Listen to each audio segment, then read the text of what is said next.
whatever, we don't need that in a way. Thank you. I think we have a couple responses. Who wants to go first? Well, I just want her to know that I just came across an article in 1978. Could you go to the phone, Nuri? This is a 1978 issue of Science magazine. And what it details is the massive oil discoveries in Mexico. But what it does, interestingly, is deeper into the article, it talks about how far the exploration has been going and for how long it's been going on.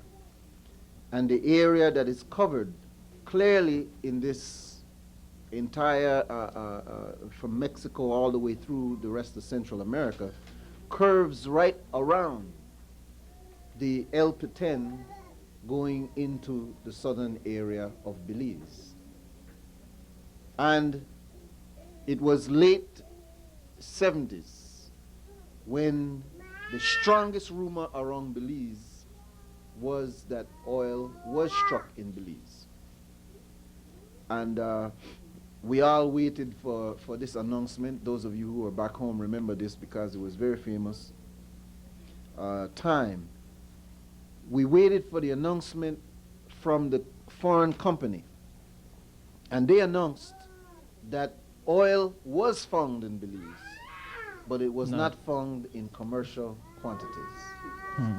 And it was known at that time that those oil wells or those oil finds were capped, as they normally do. They will cap what they find as reserves for later on. So we should be very concerned about the implications of this, and the sister brought up an excellent point. Why would you include that if you didn't foresee originally in the heads of agreement that there would be this need to provide this kind of facility for the exploration of oil in that area? Abdullah. Good point, Nuri. My name is Abdullah Mohammed. I was on the radio this morning, and I kind of wanted to highlight it, the Guatemalan issue, because I think it's very important. As a member of the post-Haiti generation, meaning that I was born after 1961, I cannot relate to what happened after, but it seems that we seem to be centering the argument on the Maritime Act. Well, I dare to take it away from the Maritime Act because I think there are a lot of pertinent issues that needs to be heard. Number one, just to touch upon what Nuri Akbar said about who we're negotiating with. Well, I'll tell you, an oligarchy, which is made up of rich industrialists, the rich merchants, the generals in the military junta, these are the people who stand to gain most from that access, or as they're calling it, which is really ceding land to them. Those are the people who are going to gain most. And these people there is a racial overtone also. These people are of Eurocentric descent. They're not the indigenous people who are in power in those oligarchies from El Salvador, Guatemala, Costa Rica, Honduras. They're all made up of these Eurocentric origins. It's not no indigenous Maya Indians or any of the indigenous people in that land. That's one point. Also, we must consider the fact that Belize has, traditionally, we don't have any military. I was brought up fearing the fact that one day I might wake up and find Guatemalan soldiers, with a rifle or something, an American-made SLR in my face or something. Well, I'm saying, it seems to be another argument is that, well, if we don't concede this issue here, well, then we're just we're gonna be left high and dry by the British. Well, I say let them leave if that's what they want to do. I've always wanted the British to leave, because the British has never really protected nobody's interest but their own. Okay, they don't have our best interest at heart. It is expedient for them to leave now because, number one, they cannot afford to stay there. I mean, look at the economic reality. Europe is getting back together, so they need all their resources. They cannot afford to have long-standing armies anywhere out of their borders. So that's an expediency for them to leave. And since, in fact, we are now in the quote-unquote OAS, I see no reason why can't we have local peacekeeping force, if that's part of affairs, that's made up of the local countries in that area, which will be logistically easier to deploy and economically feasible. Can you go to the microphone and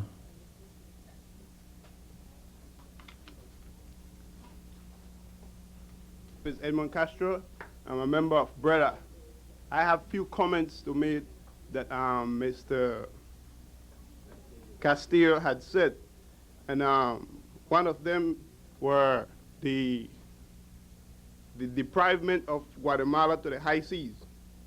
Well, if we are going to deprive Guatemala of the high seas, then we are going to satisfy Guatemala, we are going to give Guatemala 9 miles of Belize territory.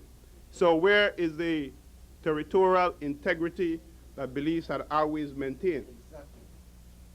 The second is Britain is fulfilling his part of the agreement, which is providing the road or superhighways to Belize City, Dangriga, or elsewhere that they want. What is the real purpose for those highways or freeways? Is it to bring in Russian their military?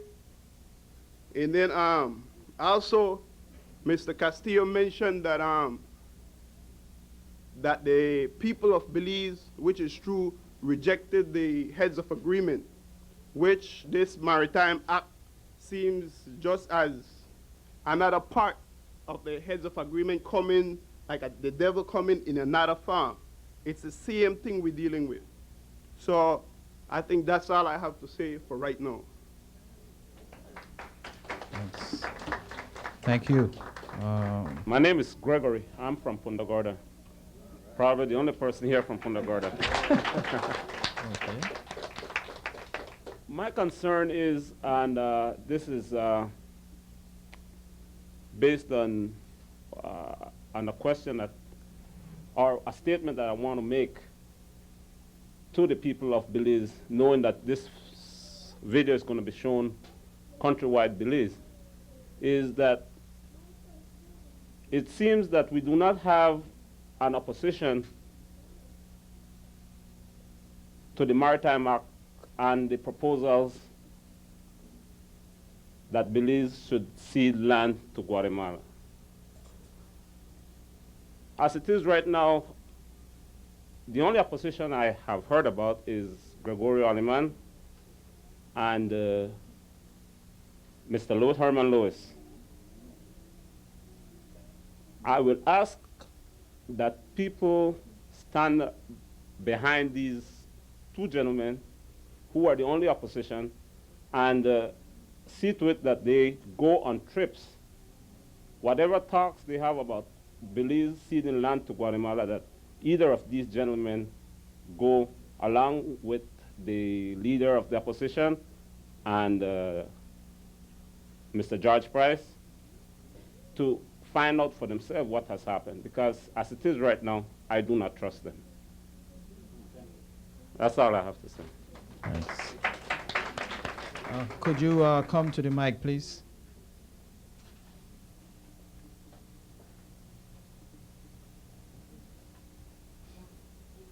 State your name and... Good evening. My name is Dana Martinez, and I'm a Garifuna Belizean. I have two questions. I hope this is, everybody in Belize will be able to see this, and I want to ask the government right now who is agreeing.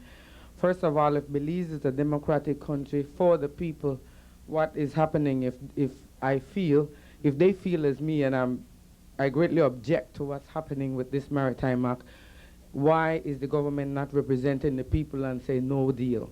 Another thing is, if we deal right now with Guatemala, what next? What are they going to ask for? I need to know that, you know. And as a Garifuna and Punta Gorda and Dangriga, the bulk of where a lot of my people is in Belize, and we are known for our love for the waters and fishing. Is this another flagrant disregard for their way of life? I really would like them to answer that.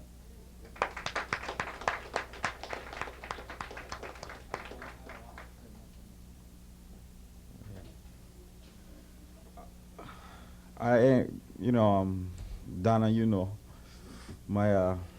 I grew up in the South, and in particular, Sapadilla and Rinwana Keys, I have been through and through those places, right? When they talk about giving them away, you kind of touch me personally.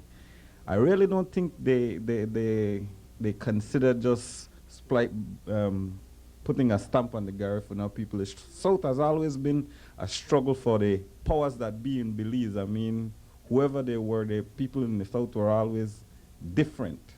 And I mean, I think the people in power have always kind of said, well, the South doesn't matter. And with that prevailing attitude, they have always tried to say, well, where the Guatemalan dispute is coming, they have always said, well, the south of the country. And it's kind of easy to dismiss them that way, except that you have people that are concerned. Because if the rights of the fishermen in that area have been disregarded for so long, that even today, as we are talking about it, if you read in the current issue of the Mandela and stuff, you're going to find out that the Guatemalan people are still poaching on our lands, and their military is really aggressive in these areas. As far as the Maritime Act is concerned, I would like to ask the government of Belize, are you going to put this question to the people of Belize in a referendum whenever the Maritime Act is finally smoothed out, whenever your little diplomatic language decide to give away or concede access or rights or whatever? Are we as a people, and I'm not just talking Belizeans in Belize, but Belizeans wherever they are we going to be able to vote on this issue in a referendum, general election, whatever it is? When and how are we as a people going to be able to express our voices concerning this matter? Thank you. Could you please come to the microphone, please? One of the things that upset me earlier today, or since last week when I've been listening to this, is that neither opposition party or the government has sent anyone here to explain to us what exactly is going on. If it was an election year, they would be here with their hands out, both parties. So why haven't they come forward to let us know exactly what is happening? There's so much going on. This thing with the road is new to me. I never heard it before. So it's showing us the depth of this situation. So I think it's behoving to all of us to stand up, to demand more information, and since this tape is going to be shown in Belize, I hope that they are hearing us, and we'll send someone here to explain exactly what these propositions are. Because no one wants to give up land for sure, but there must be a settlement to this dispute. And this that has been proposed is not the way to go about it, which is my opinion. So I think from all of us, we're saying to the people, the government in Belize, we need more information. Thank you. Thank you. I would like to ask the audience, before you respond, Abdullah, to ask the audience whether or not, by the show of hands, if you would support and request that the government sends a representative to Los Angeles to brief the Belizean community. Of course, unquestionably. I hope the camera gets that. It's very important. State your name. Yes, good evening, sisters and brothers. My name is Michael Branch, and I'm from Guyana. And those of you who are familiar with a little history will know that I have a very good reason for being here tonight, because we also may be having a similar situation in the form of a tongue meeting to deal with the question of Venezuela trying to claim 2/3 of Guyana territory. Since I've been in the United States, particularly in California, I have been working very closely with the Belizean community, because I find the Belizeans to be some of the most stimulating and kind of people who will get the job done. I find them to be very intelligent and people who have a deep desire for righteousness and for leadership. So they've impressed upon me a great lot. I want to say to the audience tonight, the Belizean audience, and for the Guatemala brothers and sisters who are here, that it is up to you who's going to really make the change in the country, not so much the government, because there's an old African proverb that say, as you are, so will we put leaders over you. So it is upon the people who must And I think the question that Nuri asked, people to raise their hand here who would like to see their leaders come from Belize to address the brothers and sisters here in California is a crucial question, because after Belize, California is little Belize without a doubt. So y'all got a lot of power, and you have to use it. You got to use it. You must use it. Don't go with them politicians, I'm telling you. And one other thing, there's usually a terrible disregard for the young minds of the Caribbean. And there's really a shockwave coming out of the Caribbean in young minds, especially out of Belize and Guyana, as a matter of fact.